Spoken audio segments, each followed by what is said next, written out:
Listen, Cooper, come here. It's hard for me to move these days, you know. This is like how I like to start everything, you know. Nice up.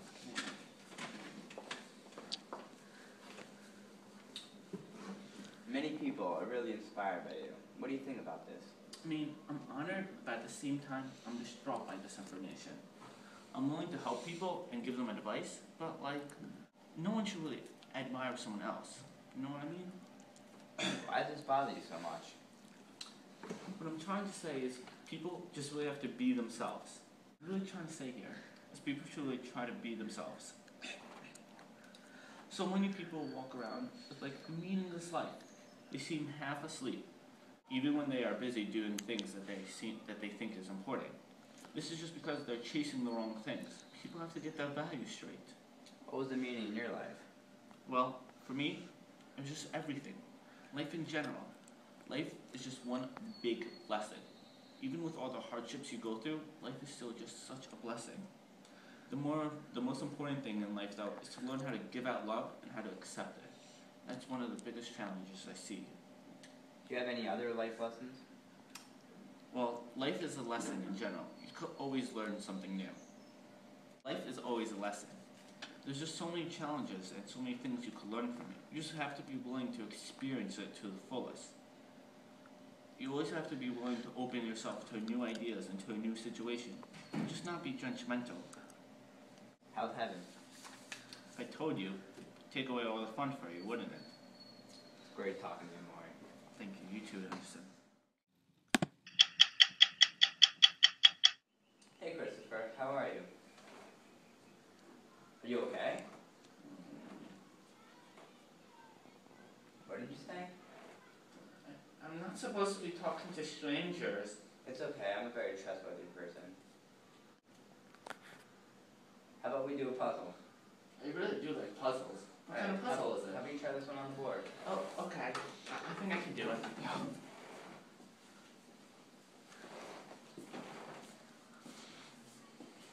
You could use one of those. Okay. I don't even need to. I can do everything mentally. I really like puzzles. I think it's 10. Wow, how'd you do that? I don't know. I'm just really good at numbers. That was so fast. How did you know how to do that so fast? I don't know. Everything just makes sense, numbers and math in my head. There's always an answer, a rhyme and reason to the same answer. Isn't there always a rhyme and reason? Not really. Some things just don't really make sense. Like how people like hugs or, you know, just things like that. I don't understand why they do that. They just do. Or like why someone would kill a dog and it's a dog, you know what I'm saying? What happened with the dog? My dad killed the dog. Your dad killed a dog? Yeah, I wrote a whole book about it. You Really? didn't read it? I would love to read that book. It's called Curious Incident of the Dog in Nighttime. It's really well written, I think so. It took a lot of time writing it. You should read it. I definitely will. It was nice talking to you, Christopher. Good afternoon. How's the afterlife? It's incredible. It's incredible. Is it true that you actually meet people before you go to heaven or hell? Yes, heaven is actually very revealing. Okay, I don't want you to give too much away because we all want to experience it for ourselves. But is it true that after working in the amusement park that you have some hatred, or should I say, the despise you have for teenager? What is your reasoning? Well, I don't hate anyone. However, I did hold a grudge against teenagers. I mean, as teenagers grow, they go through changes, they become more obnoxious. They didn't think the world revolves around them, and that they're the only important people. They didn't give me any respect, and they made me a little frustrated, and they have an attitude, and that's why I have an attitude toward them. Understandable, even though I disagree. When you go to heaven, you met 5 people. Which visit meant the most to you, and why? Wow, this is a really difficult question.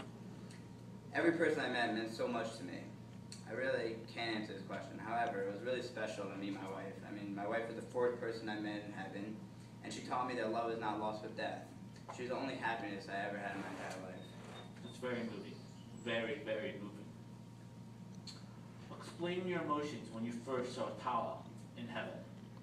I mean, I couldn't believe that she was actually murdered. When I spoke to her, I saw the image of her burning in the fire. I pictured that young Filipino girl screaming, trying to escape for the help. It was the worst feeling I ever had, knowing that she was murdered.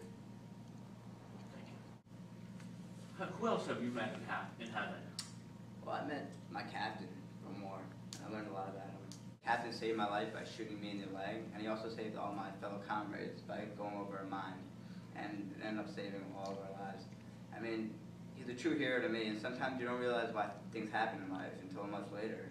And you should always just be happy, even if you don't know the reason why. Was that what your message is today for all of our viewers out there? Yeah, I would take that away from this. Okay. Before you leave though, describe what heaven is in one word. Incredible. Thank you. Thank you very much.